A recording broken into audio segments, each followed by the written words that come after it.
Hello दोस्तों, आपका Balaji education 101 पर आपका स्वागत है। हम आज की वीडियो में 23 मई 2024 के करंट अफेयर देखेंगे और जितने भी क्वेश्चन बन सकते हैं हम इस वीडियो में डिस्कस करेंगे और प्रत्येक वीडियो की पीडीएफ फाइल आपको हमारे टेलीग्राम चैनल पर मिल जाएगी।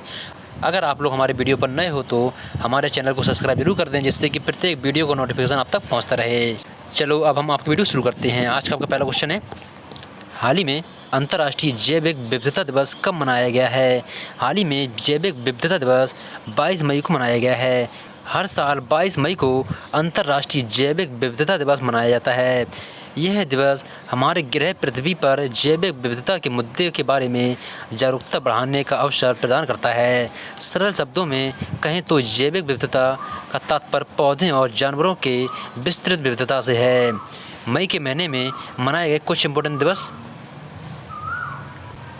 अभी हाल ही में 1 मई को अंतर्राष्ट्रीय श्रम दिवस मनाया गया है और 2 मई को विश्व टूना दिवस मनाया गया है और 3 मई को विश्व प्रेस स्वतंत्रता दिवस तथा अंतर्राष्ट्रीय तेंदुआ दिवस मनाया गया है और 4 मई को अंतर्राष्ट्रीय अग्निशमन दिवस तथा कोयला खनन दिवस मनाया गया है और 6 मई को अंतर्राष्ट्रीय नो डाइट डे मनाया गया है और 7 मई को विश्व अस्थमा दिवस मनाया गया है और 8 मई को विश्व रेड क्रॉस तथा विश्व क्रिसेट दिवस मनाया गया है और 11 मई को विश्व प्रौद्योगिकी दिवस मनाया गया है और 12 मई को मदर्स डे तथा अंतर्राष्ट्रीय नर्स डे मनाया गया है और 16 मई को अंतर्राष्ट्रीय प्रकाश दिवस मनाया गया है और 17 मई को अंतर्राष्ट्रीय दूरसंचार दिवस मनाया गया है और 18 मई को विश्व एड्स वैक्सीन दिवस मनाया गया है और 20 मई को विश्व मधुमक्खी दिवस तथा विश्व मेट्रोलॉजी दिवस मनाया गया है। फिर आता है आपका क्वेश्चन, हाल ही में किसे श्रीलंका में भारतीय मूल के तमिलों के 200 वर्ष पूरे होने की स्मृति में पहला डाक टिकट मिला है? जिस पर आपका सही आंसर है श्री श्री रविशंकर को श्रीलंका में भारतीय मूल के तमिल के 200 वर्ष पूरे होने की स्मृति में पहला डाक टिकट मिला है। यह है श्री श्री रविशंकर। भारतीय आध्यात्मिक गुरु श्री श्री रविशंकर को श्रीलंका में भारतीय मूल के तमिलों आईओटी के 200 वर्ष पूरे होने के उपलक्ष्य में जारी किया गया पहला डाक टिकट प्राप्त हुआ है। यह डाक टिकट श्रीलंका के पूर्व प्रांत के गवर्नर सेंथिल थोडामन द्वारा प्रस्तुत किया गया है। फिर आता है आपका क्वेश्चन, हाल ही में किसने कैसाब्लांका शतरंज टूर्नामेंट 2024 जीता है? जिस पर आपका सही आंसर है मैग्नस कार्लसन ने कैसाब्लांका शतरंज 2024 जीता है। यह है मैग्नस कार्लसन। फिर आता है आपका क्वेश्चन, हाल ही में INCBC की रिपोर्ट के अनुसार 2014 से 2022 तक एससी छात्र नामांकन में कितने प्रतिशत की वृद्धि दर्ज की गई है? इस पर आपका सही आंसर है 2014 से 2022 तक एससी छात्र नामांकन में 44% की वृद्धि दर्ज की गई है। फिर आता है आपका क्वेश्चन, हाल ही में किसे एल्युमिनियम संस्थान का उपाध्यक्ष नियुक्त किया गया है? जिस पर आपका सही आंसर है जॉन सलिवन को एल्युमिनियम संस्थान का उपाध्यक्ष नियुक्त किया गया है। यह है जॉन सलिवन। कुछ इंपोर्टेंट पॉइंट्स हैं, संजीव जैन विप्रो के नए CEO बने हैं। इदा सीसा नोंग राग मेघालय की पहली महिला पुलिस महानिदेशक के रूप में नियुक्त हुई हैं। एन चंद्रशेखरन को टाटा इलेक्ट्रॉनिक्स का उपाध्यक्ष नियुक्त किया गया है। ओंकार शाल्वी को मुंबई क्रिकेटर टीम का मुख्य कोच नियुक्त किया गया है। कृष्ण स्वामीनाथन को भारतीय नौसेना का वाइस चीफ बनाया गया है। मौसमी चक्रवर्ती को आकाशवाणी समाचार के महानिदेशक के रूप में पदभार ग्रहण किया है। फिर आता है आपका क्वेश्चन, हाल ही में किस राज्य सरकार ने लुप्तप्राय मैतेई टट्टुओं को बचाने के लिए कदम उठाया है? मणिपुर राज्य सरकार ने लुप्तप्राय मैतेई टट्टुओं को बचाने के लिए कदम उठाया है। मणिपुर टट्टू भारत की 7 आधिकारिक घोड़ा नस्लों में से एक है। मणिपुर में अपने ऐतिहासिक और सांस्कृतिक मूल के कारण ये विशेष है। ये टट्टू मणिपुर के इतिहास का एक महत्वपूर्ण हिस्सा है और कभी स्थानीय सेना द्वारा इस्तेमाल किए जाते थे। इन्हें सबसे पहले संगोल कांगेई के पारंपरिक खेल के रूप में पाला गया था, जो बाद में पोलो बन गया। फिर आता है आपका क्वेश्चन, हाल ही में लाई चिंगते किस देश का राष्ट्रपति नामित किया गया है? लाई चिंगते ताइवान देश का राष्ट्रपति नामित किया गया है।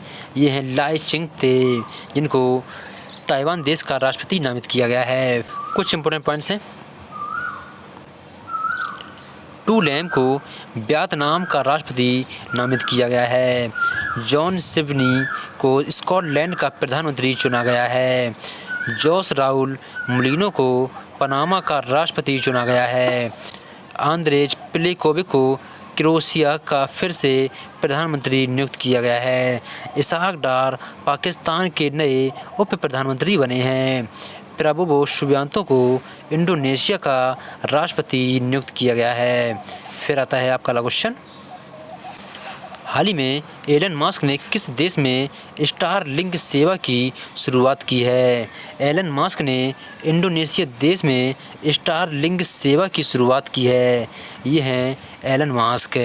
जब बात इंडोनेशिया की है तो इंडोनेशिया की राजधानी जकार्ता है। इंडोनेशिया की करेंसी इंडोनेशिया रुपया है और इंडोनेशिया के प्रेसिडेंट जोको विडोडो हैं। कुछ इंपोर्टेंट पॉइंट्स हैं। प्राबोवो सुबियांतो इंडोनेशिया के नए राष्ट्रपति बने हैं। इंडोनेशिया का माउंट लेबोटोबी ज्वालामुखी फटा है। इंडोनेशिया के मारापी ज्वालामुखी में विस्फोट हुआ है। 43वां एशियन शिखर सम्मेलन जकार्ता में आयोजित किया गया है। इंडोनेशिया भारत के जन औषधि केंद्र मॉडल का अनुकरण करना चाहता है। फिर आता है आपका अगला question,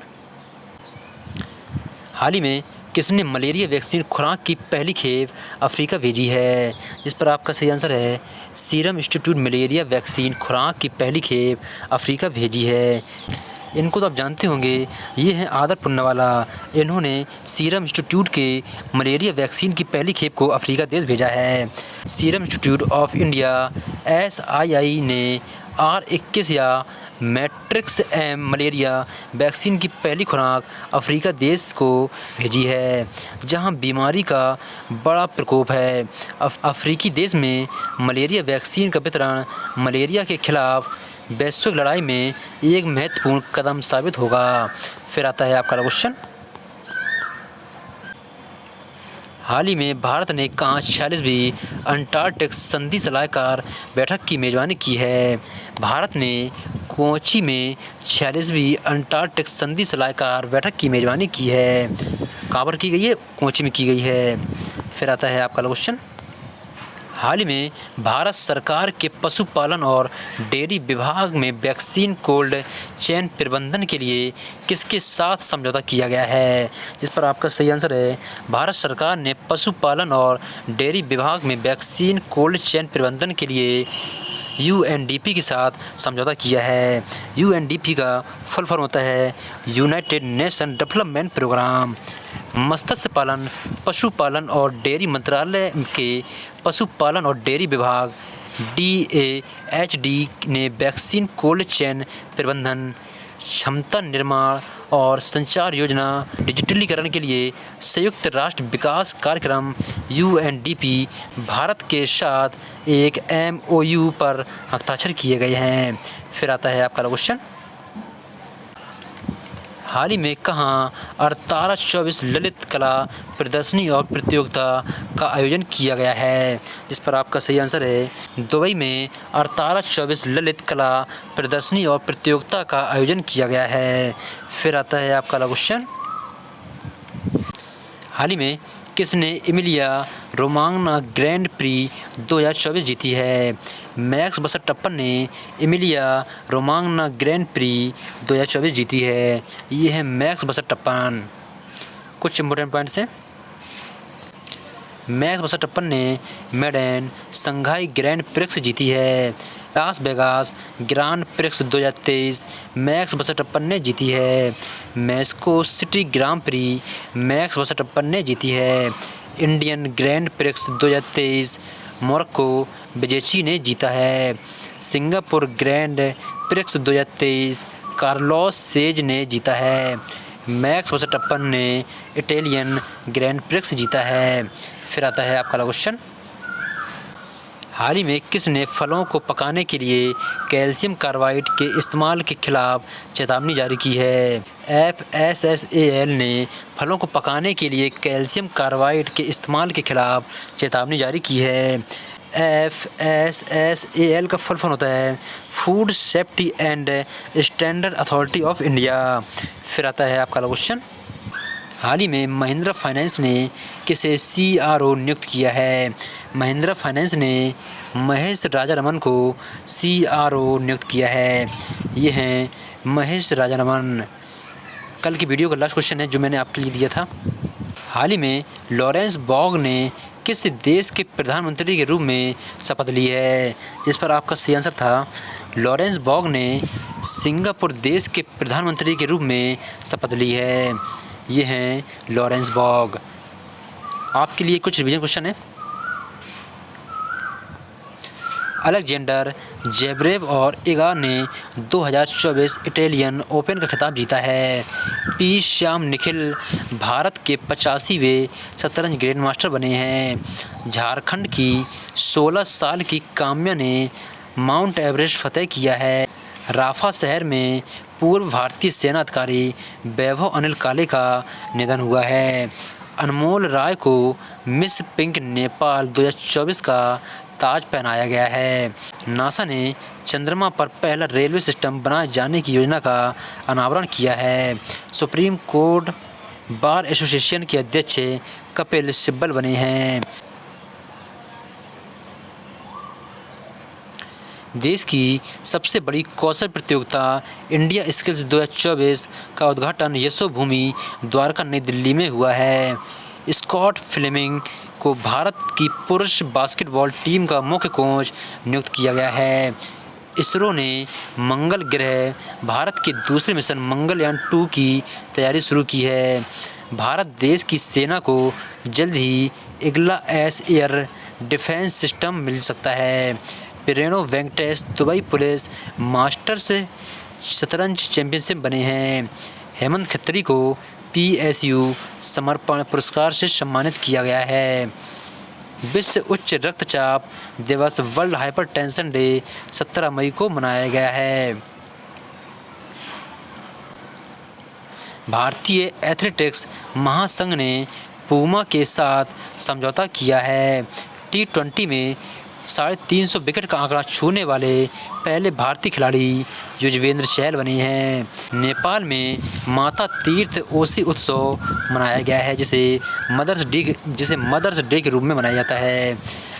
world press freedom index 2024 में नॉर्वे शीर्ष पर रहा है। एनटेक कंपनी एमेरिटस ने टाइम की वैश्विक रैंकिंग में शीर्ष स्थान हासिल किया है। जापान ने उज़्बेकिस्तान को हराकर दूसरी बार AFC अंडर-23 एशिया कप को जीता है। यूक्रेन ने आधिकारिक बयान प्रदान करने के लिए AI जनित प्रवक्ता विक्टोरिया C को पेश किया है। रियल मैड्रिड फुटबॉल क्लब ने 36वां ला लीगा खिताब को जीता है। बजाज ऑटो दुनिया की पहली CNG से चलने वाली मोटरसाइकिल लॉन्च करेगा। ICC वुमेन्स T20 विश्व कप 2024 का आयोजन बांग्लादेश में किया जाएगा। यूनिसेफ इंडिया की नेशनल एम्बेसडर करीना कपूर बनी हैं। आपके लिए क्वेश्चन है, हाल ही में किस देश से भारतीय सेना को 27,000 AK 203 असॉल्ट राइफल्स प्राप्त हुई हैं? इन चारों ऑप्शन में से अपना आंसर कमेंट पर बताना। अगर आपको किसी क्वेश्चन पर डाउट होता है तो आप हमको टेलीग्राम, इंस्टाग्राम, फेसबुक पर फॉलो कर सकते हैं और प्रत्येक वीडियो की PDF फाइल आपको हमारे टेलीग्राम चैनल पर मिल जाएगी, जिसकी लिंक मैंने वीडियो के डिस्क्रिप्शन पर दे दिया है। फिर मिलते हैं कल के नए वीडियो के साथ। तब तक के लिए जय हिंद, जय भारत।